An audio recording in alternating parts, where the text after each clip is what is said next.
And it's time for Lefties Losing It, and Hollywood is struggling to deal with reality. The weirdos with their warped moral compass are still pining for Kamala. Here is Jeff Daniels, star of Dumb and Dumber, being the dumbest. I still think about Kamala and how I think she would have been a good choice. I don't care what they say, because she would have done what Lincoln did. Liz Cheney would have been Secretary of State. Team of Rivals. Yeah, Team of Rivals. Doris Kearns, a good one, wrote the book about it. That's what Lincoln did. Surrounded himself with the people who would disagree with him, not the people who would, take a knee and go, yeah, more tariffs, sir, more. It's the madness of King George. And just the deterioration of the Republican Party. I mean, look, I'm just an actor. What do I know? Not much, Jeff. You don't know much. And did you see the sympathetic nods from MSNBC anchor Nicole Wallace as Daniels spewed a bunch of nonsense? And guess what? It gets crazier, because he seems to think the radical left taking over the country is what Jesus would want. The new America that is diverse and treats everyone with equality and respect and dignity, kind of like Jesus did. Yep, madder than a cut snake. And yes, Nicole is still nodding along like a bobblehead. Let's check on another Trump deranged actor, Alec Baldwin. I wonder how he's coping with life these days.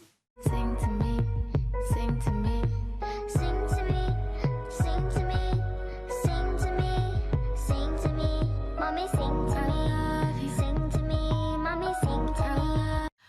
Okay, now among the many startling revelations of nefarious activities revealed by the release of freshly declassified documents by the Director of National Intelligence is this little gem. Turns out the Russians knew that there was something seriously wrong with Hillary Clinton, and that's why they preferred her to win, not Trump.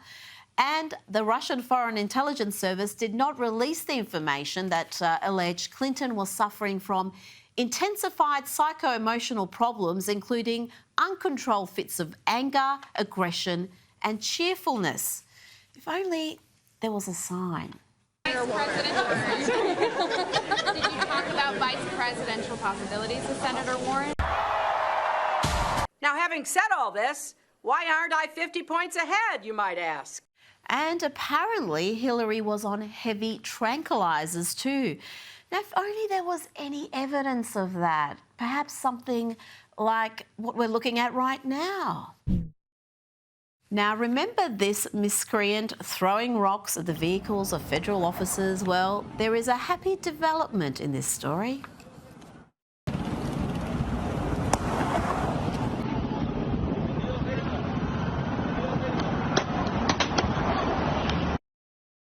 You're under arrest for assaulting federal agents. Joining me now is documentary filmmaker and commentator Ami Horowitz. Ami, Elpidio Rayana, I think I've pronounced his name right, he fled to Mexico in June after allegedly injuring a federal officer and damaging vehicles, and he was arrested at the US-Mexico border earlier today. Yeah, frankly, I wish he stayed in Mexico, but a second best is having him rot in jail, despite the fact that it costs us probably $30,000 a year to incarcerate this animal. Look, Rita, as you know, I was at the LA riots. I covered the LA riots.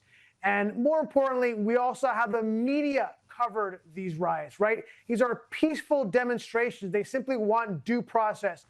Baloney, okay? I was there. I asked the questions. Not a single person there would condemn the violence that went on. Why? Because they support it.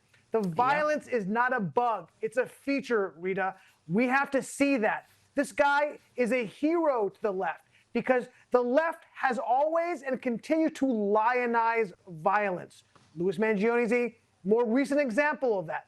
And Rita, I also want to say that I was looking prior to coming on and seeing who covered his arrest.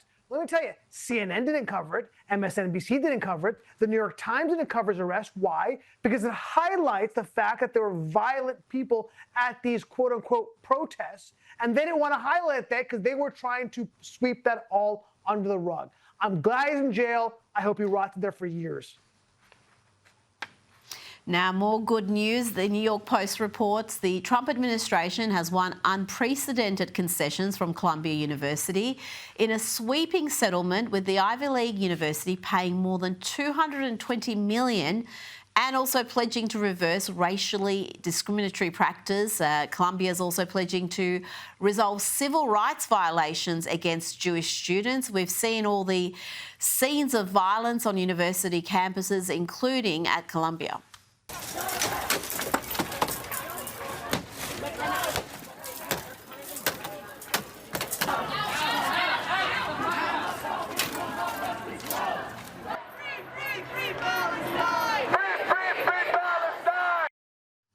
Army, this is huge. $220 million settlement. It's going to send a strong message.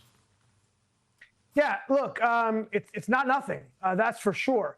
Columbia University has a nearly $15 billion endowment, which is larger than 120 countries' foreign currency reserves. Will it break them? No. Will it make them think twice before they allow Jews to be harassed on campus? Yeah, I think it will.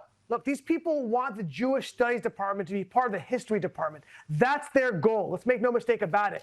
And what will change their behavior, Rita? It's money, okay? That's what the world goes round, and that's what makes these universities and their fat cat administrators roll in the money and allow them to hire all the DEI people that they have. The money does change behavior. Look, Columbia University, their donations are down 30% over the last 2 years. And by the way, if a single Jewish donor gives any of these universities acting the way they are a single dollar, they should be ashamed of themselves. Look, I think it will have an effect. There have been sweeping changes that the Trump administration forced them to do, not just the money. They had to force to change their hiring practices, the way they discipline people. Will it stick? I don't know. Time will tell. But I'll tell you this, it's a massive win for the president. I think it's a massive win for decorum on university campuses across the country. Sticking with that more huge news, the Director of National Intelligence, Tulsi Gabbard, has referred Barack Obama to the FBI and DOJ for prosecution. Any of this new information implicates former President Obama in criminal behavior? We have referred and will continue to refer all of these documents to the Department of Justice and the FBI to investigate the criminal implications of this. For even former President Obama? Correct. The evidence that we have found and that we have released directly point to President Obama leading the manufacturing of this intelligence assessment. There are multiple pieces of evidence and intelligence that confirm that fact. Army, am I overcooking things? She's referring it. She says the evidence is clear. Are we going to see a former president? We've seen it already, I guess, with Donald Trump, but are we going to see a former president under investigation, facing charges and proving that no one is above the law? Look, Rita, two things can be true at once, right? There's no question that the Obama administration was looking for a rationale to tie Trump with the Russians. Obviously, spectacularly failed at that. And there's no question that they had illegal FISA warrants that were tapping people illegally. There's no question that they used the fake Steele dossier as a basis for all this behavior. Having said that, not a fan of this. I got to be honest. Look, it comes across, first of all, as petulant. And also, these things tend to boomerang around back to you. I mean, just ask the Democrats. Democrats were trying to file charges, specious charges against Trump, and now we're doing it to them. So I don't think this is helpful for our public, to be totally honest. And whether or not he'll be facing charges, look, Trump v. United States, Supreme Court decision last year, gave wide-ranging immunity to the president, not just President Trump, but all presidents. So no, I actually don't think any charges will be filed. I don't think he will be prosecuted. A lot of that's because of the Supreme Court decision of Trump v. United States. I don't think presidential immunity extends to manufacturing a plot to undermine the term of your successor, because that's precisely what happened. You said they failed at it. I'd argue they were very successful. We were talking about Russian collusion for 3-4 years. It completely undermined Donald Trump's first term. And there's a great many Americans to this day, and many Democrats, who believe Russia interfered with US elections, that they hacked the elections. That's what we were told. And it was entirely manufactured. The evidence they had said otherwise. And in that short period between Trump winning and his inauguration, they cooked up this plot army. I mean, how can that go without consequences? How can this be uncovered, exposed? It's good to have transparency, but surely the next step is people need to pay a price for this. Yeah, look, I say it failed because A, Trump won the election, and B, it's been exposed as a hoax, right? Russia was a hoax.